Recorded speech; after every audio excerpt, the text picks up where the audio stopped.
इस स्टोरी को grammatically analyse करते हैं और इंग्लिश को आसान भाषा में समझते हैं। द टॉकिंग केव, बात करने वाली गुफा। वन डे, एक दिन, a hungry lion was wandering in search of food. एक भूखा शेर was wandering, आवारा घूम रहा था। wandering ये इसी के एंड में आईएनजी फॉर्म लगी है, वंडर की आईएनजी फॉर्म है। wandering आवारा घूमना। was यह हमारा पास्ट कंटिन्यूस टेंस है। was wandering आवारा घूम रहा था। in search of food खाने की तलाश में, खाने की खोज में, इन में। सडनली अचानक से, ही सॉ अ केव उसने देखी एक गुफा। सॉ सेकंड फॉर्म है सी की, ये हमारा पास्ट सिंपल सेंटेंस है। ही लुक्ड इनसाइड उसने देखा, इनसाइड अंदर, गुफा में अंदर देखा। लुक्ड लुक की सेकंड फॉर्म है, ये भी हमारा पास्ट सिंपल सेंटेंस है। बट लेकिन, did not find any one there, लेकिन डिड नॉट फाइंड नहीं पाया, एनीवन किसी को भी, देयर वहाँ। देखिए देयर जब सेंटेंस के स्टार्टिंग में आता है तो ये मीनिंगलेस होता है, इसका कोई मीनिंग नहीं होता मोस्टली। लेकिन जब ये सेंटेंस के बीच में आता है या एंड में आता है तो इसका मीनिंग उमूमन वहाँ होता है। डिड नॉट फाइंड ये हमारा पास्ट का सिंपल सेंटेंस है, नेगेटिव में बनाया गया है। डिड नॉट के साथ वर्ब की फर्स्ट फॉर्म का ही यूज़ किया जाता है। अगर यहाँ पर डिड नॉट ना होता, ही फाउंड होता फिर, जबकि हम पास्ट में बात करते हैं। ही वॉज श्योर उसे यकीन था, ही वॉज श्योर वह मुतमईन था, दैट की समवन लिव्ड कोई रहता था, इन द केव गुफा में। बात पास्ट की हो रही है इसलिए लिव्ड सेकंड फॉर्म लाए हैं।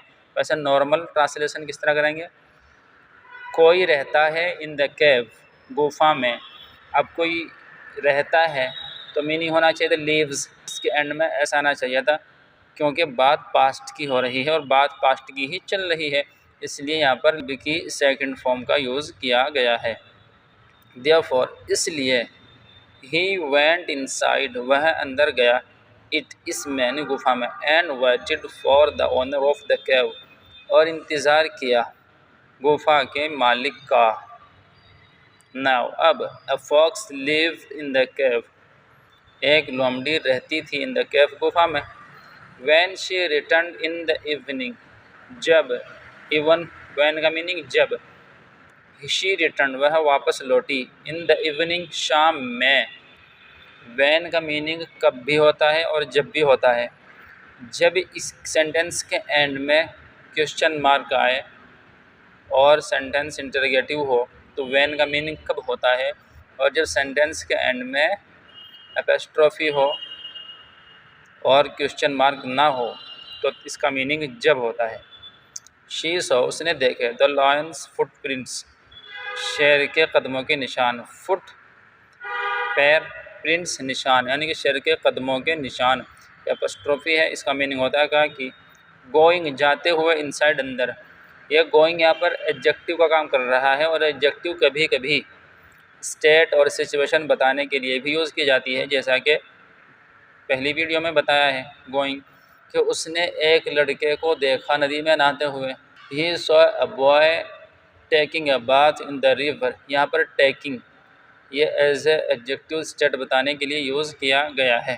She was a clever fox she was वह थी एक चालाक लोमड़ी, and wanted to be sure और उसने चाहा, टू बी होना, श्योर मुतमईन, यानी कि उसने इस बात पर यकीन करना चाहा, दैट की the lion was still there शेर था अभी भी वहाँ, नहीं अभी तक शेर वहाँ है। सो उसने शी प्लेड ए ट्रिक एक ट्रिक खेली, उसने खेली एक ट्रिक एक प्लान। शी कॉल्ड आउट उसने पुकारा आवाज़ लगाई, hello cave, hello cave, can I come in क्या मैं आ सकती हूँ अंदर। कैन का यूज़ जब सेंटेंस के स्टार्टिंग में किया जाता है, शुरू में किया जाता है, तो वो सेंटेंस इंटरोगेटिव सेंटेंस बनता है। कैन आई कम इन क्या मैं अंदर आ सकती हूँ। नाउ अब, द लायन वाज सरप्राइज्ड शेर था हैरान, सरप्राइज्ड ये हमारी एडजेक्टिव है, वाज के साथ जहाँ वर्ब की आईएनजी फॉर्म भी आती है, वर्ब की थर्ड फॉर्म सिंपल पास्ट के पैसिव वॉइस में की जाती है, और एडजेक्टिव का यूज़ भी किया जाता है। ही वाज सरप्राइज्ड, शेर सरप्राइज्ड यानी हैरान था। अब मिसाल के तौर पर अगर हम कहें वह पढ़ा लिखा था, ही वाज एजुकेटेड, वह ग्रेजुएट था, ही वाज ग्रेजुएटेड। इस तरह भी वाज के साथ एडजेक्टिव का यूज़ किया जाता है। वाज के साथ या तो वर्ब की आईएनजी फॉर्म आती है पास्ट कंटिन्यूअस टेंस में, या वर्ब की थर्ड फॉर्म आती है पास्ट सिंपल सेंटेंस के पैसिव वॉइस में, या एडजेक्टिव का यूज़ किया जाता है सिंपल स्टेट बताने के लिए। जब बात पास्ट की करते हैं तो वाज के साथ किन किन चीज़ों का यूज़ किया जाता है, हम जैसे एग्जांपल लेते हैं ये, इनमें किन किन चीज़ों का यूज़ किया गया है, इससे बहुत जल्द हम इंग्लिश को समझ लेंगे आसानी से और इंग्लिश का पैराग्राफ समझने में बहुत हेल्प होगी। ही वॉज हेल्पिंग अदर्स, वह मदद कर रहा था दूसरों की। ये सिंपल सी बात है, हमारा पास्ट कंटिन्यूअस टेंस है, वाज के साथ वर्ब की आईएनजी फॉर्म आ रही है। इसी तरह है he was waiting for someone, वह इंतज़ार कर रहा था फॉर समवन किसी का, यहाँ पर भी वर्ब की फर्स्ट फॉर्म में आईएनजी का यूज़ किया गया है। He was taking a bath, वह नहा रहा था, यहाँ पर भी वर्ब की फर्स्ट फॉर्म में आईएनजी का यूज़ किया गया है। जहाँ पर भी वाज के साथ आईएनजी फॉर्म का यूज़ किया जाता है मोस्टली वो पास्ट कंटिन्यूअस टेंस होता है। लेकिन ही वाज अरेस्टेड, यहाँ पर वर्ब की थर्ड फॉर्म का यूज़ किया गया है वाज के साथ। अब यहाँ पर ये वाज हमारा पास्ट तो है लेकिन कंटिन्यूअस नहीं है। वाज के साथ जब वर्ब की थर्ड फॉर्म का यूज़ किया जाता है तो मोस्टली वो सिंपल पास्ट का पैसिव वॉइस होता है। हम इसको कैसे ट्रांसलेट करेंगे, ही वॉज अरेस्टेड, वह गिरफ्तार किया गया या गिरफ्तार किया गया था। ये हमारा पैसिव वॉइस है सिंपल पास्ट का। जब वॉज के साथ थर्ड फॉर्म आती है वर्ब की, ये उस सिचुएशन में होता है मोस्टली। ही वॉज अरेस्टेड, वह गिरफ्तार किया गया या गिरफ्तार किया गया था। ही वॉज बीटन, उसे पीटा गया था या उसे पीटा गया। यहाँ पर भी बीटन बीट की थर्ड फॉर्म है और वाज के साथ आई है, तो ये हमारा पैसिव वॉइस है सिंपल पास्ट का। इसी तरह इसको देखो, ही वाज एब्यूज्ड, उसे गाली दी गई थी या उसे गाली दी गई।